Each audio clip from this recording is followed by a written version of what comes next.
Uno de sus principales aciertos es haberle dado nombre a la realidad que estamos viviendo en estos momentos.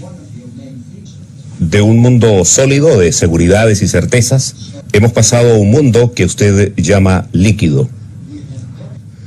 ¿Estamos condenados a vivir de la inseguridad, de la fragilidad, de lo momentáneo, de lo transitorio? Sí, por eso hablo de liquidez, porque sustancias líquidas son aquellas que tienen dificultades para conservar su forma. Se requiere mucha presión, mucha fuerza para mantenerlas compactas, como murallas de concreto. De lo contrario, cambiarían su forma bajo la influencia de fuerzas muy disímiles. Esto es exactamente lo que está pasando con estos sistemas que supuestamente estaban establecidos muy firmemente. Me refiero a estructuras institucionales que originalmente se encontraban especialmente arraigadas en el sistema. Y con el curso del tiempo resultaron ser muy fugaces, transitorias, tal como lo señala su pregunta. Cambiaron de forma inesperadamente, sin advertencia previa. El problema con la realidad líquida es que es tan difícil de pronosticar cómo se desarrollará y reaccionará a nuevas situaciones, crisis, dilemas de confianza o lo que sea.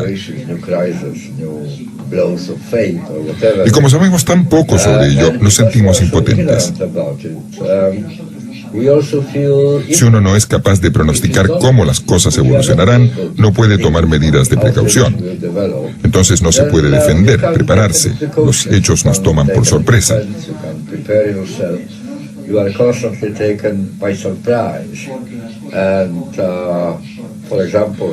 Por ejemplo, en este mismo momento en el que estamos hablando, las personas más importantes, más influyentes en el mundo, están luchando con la idea de cómo reaccionar a algo que pasó inesperadamente, la crisis crediticia.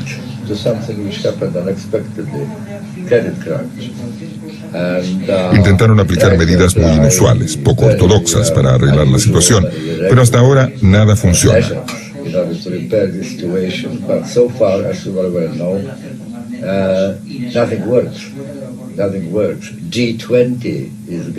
El G20 se reúne en Inglaterra para hablar del tema, pero la gente que vino estaba muy dividida.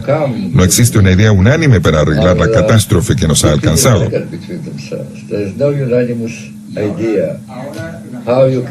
Y no solo eso, no hay ningún consenso sobre su real proyección. ¿Cuánto tiempo durará? ¿Cuál será la extensión del daño?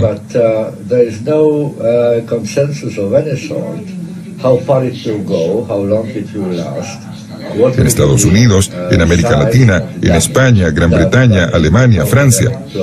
Cosas insospechadas acontecen en todas partes. Y para colmo de la ignorancia tenemos el irritante elemento de ser impotentes, de sentir que podemos hacer muy poco o nada. Es una presentación muy dramática de algo que está profundamente arraigado en nuestra manera de vivir la vida de hoy en día. Por eso se llama la modernidad líquida. Es como si todo estuviera patas arriba comparado con la situación de hace 150 o 200 años, tiempo de la modernidad sólida, cuando todo parecía más duradero, más perdurable, mucho más sólido. Ahora, gente de 30, 40 años no tiene ni idea lo que va a pasar con ella cuando tengan 60 o 70 años.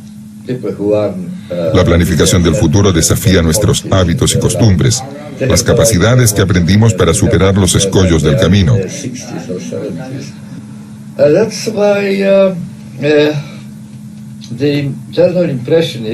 Por eso la impresión general es que día tras día, permanentemente estamos en una encrucijada. Hay muchos caminos hacia diferentes direcciones y no sabemos muy bien qué sendero transitamos. Si el mundo está regido por un individualismo exacerbado, ello sería una de las mejores demostraciones que existe una suerte de claudicación de lo que llamamos sociedad. No obstante, aquí y allá surgen movimientos sociales, protestas juveniles, comités de la más variada naturaleza. En las pancartas se puede leer: "Juntos podemos", "Otro mundo es posible". Y ello naturalmente en mayor medida en los países pobres. Debemos ser esperanzados y pensar que el paciente terminal se está recuperando milagrosamente. Lo que usted indica es muy importante.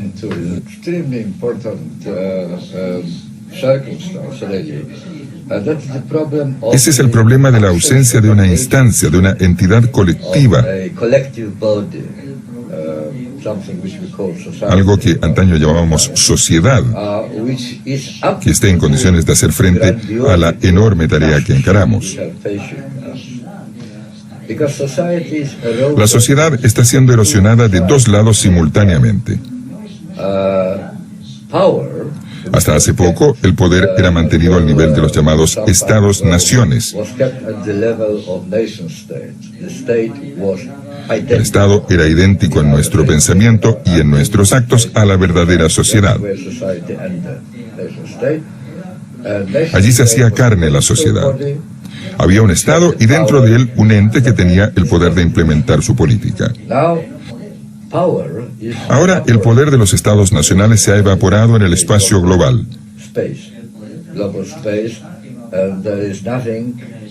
En la globalización no hay nada que recuerde ni siquiera vagamente a un tipo de ente como el gobierno de un Estado nacional soberano.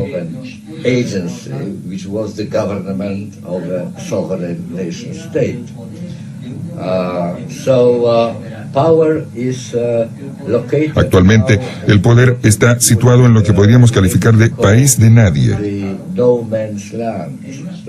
No hay reglas. No hay leyes globales, tribunales globales, un parlamento global, ninguna representación de la voluntad del conjunto de los seres humanos. No hay instituciones globales democráticas, nada. Así que ya este poder del Estado nacional se ha evaporado en el espacio global, aunque hasta ahora sea el único ente político que conocemos. Pero volvamos a lo que hablamos antes, de la crisis actual económica y crediticia.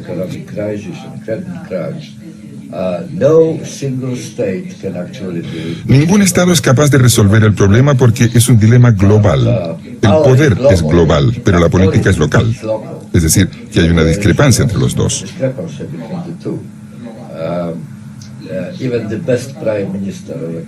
Incluso el mejor primer ministro de un país no tiene la capacidad para hacer frente a las causas globales del problema.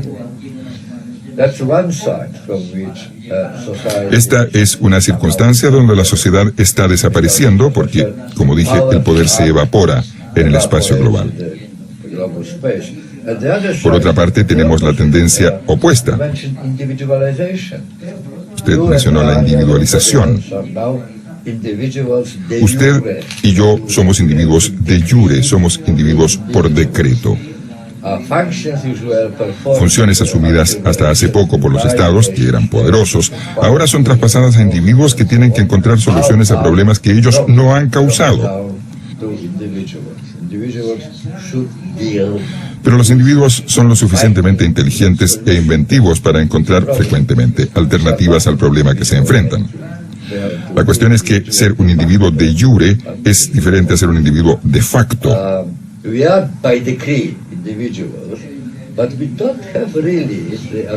Somos individuos por decreto, pero no tenemos realmente la capacidad, los recursos que nos permitirían reemplazar la colectividad, la sociedad, el Estado nacional, para hacer frente a los múltiples desafíos.